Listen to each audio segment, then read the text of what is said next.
तो hello guys, कैसे आप सभी लोग। डीमन एम्पायर के एक और नए एपिसोड के साथ हाजिर हूँ। तो जैसा कि लास्ट एपिसोड में हम लोगों ने देखा था, निंग मर जाने के बाद ज़ू फेन अपनी आपा को खो देता है और बहुत ज़्यादा ज़ोरों से चीखता है निंग बोल के, अपनी ब्लैक एनर्जी और थंडर पावर को रिलीज करते हुए बहुत ज़्यादा ज़ोरों से एक चीख मारती है। तो इस वाला एपिसोड के स्टार्टिंग में ही हमें उसी सीन का दिखाया जाता है जहाँ पर उसकी पावर की वजह से एनवायरनमेंट में बहुत ज़्यादा चेंज आने लगती है और वो अपने आपा को खोने लगता है। और हमें और भी दिखाया जाता है उसकी पावर पहले से भी बहुत ज़्यादा इंक्रीज हो चुका है और अपनी सारी गुस्सा को वो अपनी पावर के थ्रू बाहर निकल रहा है, जिसकी वजह से जमीन भी शटर हो जाती है। तभी हमें दिखाया जाता है सिस्टर चूचू के हाथ को, जो कि ज़ू फेन की तरफ जोर जोर से बोलता है ज़ू फेन। तो हमें सिस्टर चूचू के हाथ को दिखाया जाता है जो कि ज़ू फेन बोलते हुए रोता है और उस वाटर गेट की तरफ बहुत ज़्यादा मुक्का मार रही होती है और रोते हुए बोलता है, हम तुम्हें बहुत ज़्यादा गलत समझ रहे थे। तुम तो हमारे अंदर ऐसे एक शख्स हो जो कि निंग के मर जाने पर सबसे ज़्यादा दुखी हुई है और तुम सिर्फ हम लोगों को बचाने के लिए इतनी ज़्यादा मेहनत कर रही थी क्योंकि हम लोग तुम्हारे रास्ते में एक बार्डन बढ़ रहे थे। तभी लू फैमिली की यंग मास्टर को दिखाया जाता है। वो बोलता है, मैं कभी भी लू फेन को ऐसी हालत में नहीं देखा हूँ।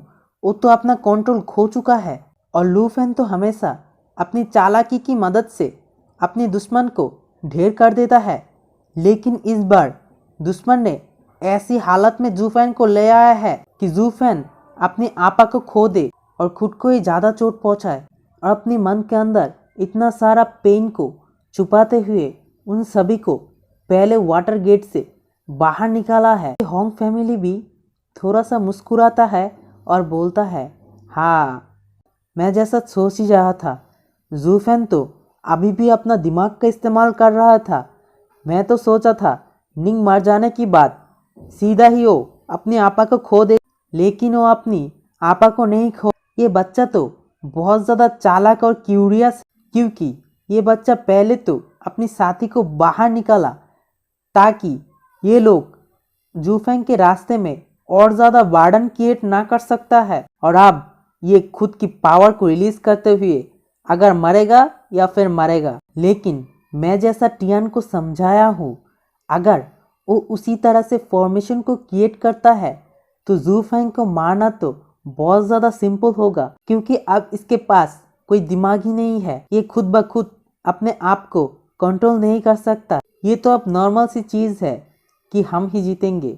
तभी फैन क्यूबाई भी ज़ू फेन की तरफ देखते हुए बोलता है, लेकिन ज़ू फेन की स्ट्रेंथ अगर टियान और उन लोगों से ज़्यादा हुई तो इसका रिजल्ट थोड़ा सा अलग भी हो सकता है। तभी ये बात सुन के होंग फैमिली के मास्टर और उसके बटलर थोड़ा सा शॉक्ड हो जाती है। तभी हमें दिखाया जाता है ज़ू फेन चीखते हुए बोलता है, हांग फू किंग टियान, तुम मेरे लिए थोड़ा सा वेट करो, अभी मैं तुम्हें मार डालूंगा। मैं तुम्हें मारना चाहता हूँ, मैं तुम्हें मारना चाहता हूँ। ऐसे ही ज़ू फेन बोलने लगता है और ज़ू फेन वहाँ से जंप करता है, जिसकी वजह से ज़मीन भी बहुत ज़्यादा शैटर हो जाती है और बहुत ज़्यादा पावर रिलीज होता है और वहाँ से ज़ू फेन उड़ते हुए चला जाता है। तभी चू किंगटियन भी रोते हुए बोलता है, ज़ू फेन, तुम यहाँ से मत जाओ, तुम जानते ही हो ये एक ट्रैप है, लेकिन क्यों अपने आप को उस ट्रैप के अंदर ले जा रही हो। और रोते हुए बोलता है, मत जाओ मत जाओ। तभी पीछे से कोई बोलता है, मेरे बच्चे, ज़ू फेन तो किसी और को ही ज़्यादा प्यार करता है, तो तुम क्यों उसके लिए इतना ज़्यादा रो रही हो। वो तो एक और ओमेन के लिए यहाँ से गया हुआ है ना। तभी चू किंगटियन बोलता है, ग्रैंडमदर, तुम नहीं समझ पाओगे। ज़ू फेन अब बहुत ज़्यादा चेंज हो चुका है। पहले तो वो सिर्फ कोल्ड और रूटलेस था, लेकिन वो अब किसी के लिए अपनी जान को भी दाव पे लगाना चाहता है। आप देख ही सकते हैं। और मैं भी पहले ज़ू फेन को थोड़ा बहुत गलत समझ रहा था, लेकिन अब मुझे लगता है मैं ज़ू फेन को चूज करके सबसे ज़्यादा अच्छा डिसीजन लिया है। तभी उसके ग्रैंडमदर बोलता है, क्या तुम उस बच्ची को बचाना चाहते हो। तो ये बात सुन के सिस्टर चूचू तो मानो बहुत ज़्यादा शॉक्ड हो जाती है। अपनी ग्रैंडमदर से बोलता है, क्या आप जो कह रही है वो सच है क्या उसे बचाया जा सकता है? अगर हम अपनी फैमिली की सीक्रेट मेथड को यूज करें तो मुझे लगता है उसे बचाया जा सकता है। वो वहां से उड़कर चला जाता है और बोलता है, ग्रैंडमदर, मैं कुछ करने के लिए जा रहा हूँ और मैं बहुत जल्दी लौट आऊंगा। तभी पीछे से उसका ग्रैंडमदर भी चू किंगटियन की तरफ देखते हुए बोलता है, मैंने इस लड़की को कभी भी ऐसा नहीं देखा हुआ है जो कि किसी औरों की मदद करने के लिए इतना ज्यादा बेतावला हो रही है। एक सीन हमें अर्थ एग्जिट को दिखाया जाता है जहाँ पर हांगफू किंगटियन, हिल वैली और पिल्किंग वैली के यंग मास्टर खड़ी हुई होती है और हमें दिखाया जाता है बहुत सारे आदमी पेड़ों के अंदर छुपा होता है। अभी हेल वैली की यंग मास्टर हांगफू किंगटियन से बोलता है, मुझे लगता है जूफेन अपनी चारों के चारों बारमेन सीक्रेट पील को लेते हुए ड्रैगन क्लाउड सिटी को छोड़ के चला गया है। तभी हांगफू किंगटियन बोलता है, अगर यही बात हुआ तो हम लोग भी यहाँ से चला जाएंगे कि यहाँ पर ज्यादा समय बर्बाद करना हमारे लिए लॉस की बात है। और अगर जूफेन उस बार्मिंग सीक्रेट पील के अंदर एक को भी खा लेता है तो वो बहुत ज्यादा वीक हो जाएंगे। इसीलिए मुझे ये भी नहीं लगता कि वो यहाँ पर बैठ के वो चारों के चारों बारमेन सीक्रेट पिल को खा लेंगे।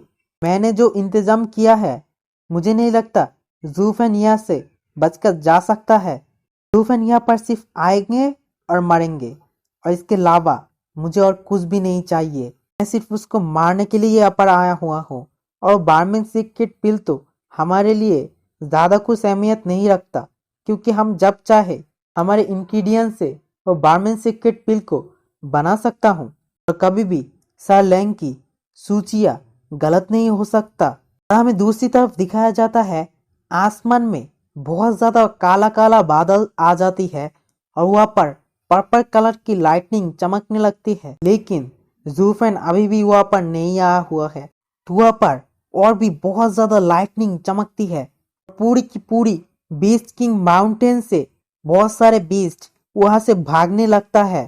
तो ये बात देख के हांगफू किंगटियन समझ जाता है फाइनली वो यहाँ पर आने वाला है। तो ये बात बोलने के साथ ही जूफेन वहाँ पर धाम से लैंड करता है और हांगफू किंगटियन हंसते हुए बोलता है, जूफेन तुम यहाँ पर आ चुके हो।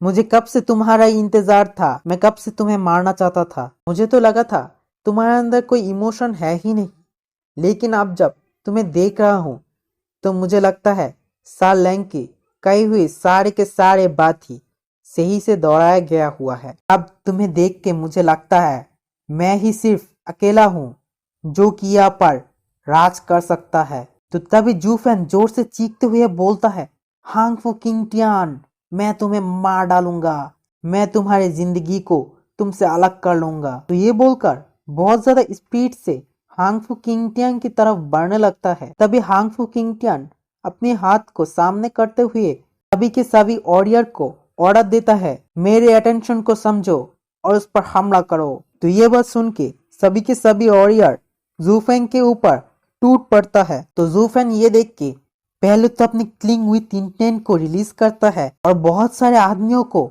वहीं पर ही मार डालता है जिसका कल्टीवेशन लेवल थोड़ा सा भी लो हो वो वहीं पर ही मारा जाता है, क्योंकि जूफेन की किलिंग विथ इंटेंट बहुत ज्यादा खतरनाक होती है।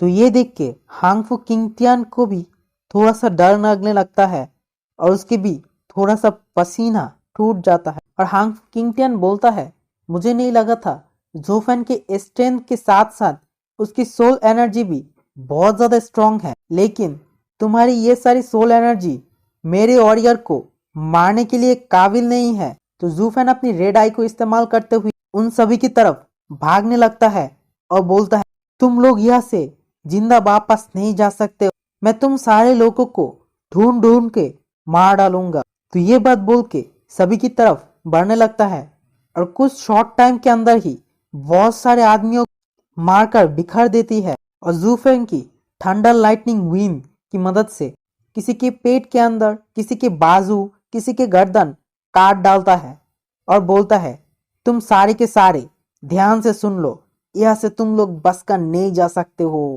और ये बात बोल के और भी ज्यादा स्पीड से और खतरनाक तरीके से फाइट करने लगता है। तो यही पर ही जूफेन अपनी एक नई एबिलिटी को इस्तेमाल करता है जो कि होता है स्ट्रीम। तो इस वाला एपिसोड यहीं पर ही खत्म होता है। अगर आपको ये वीडियो अच्छा लगा तो लाइक, सब्सक्राइब एंड कमेंट जरूर कर दीजिएगा।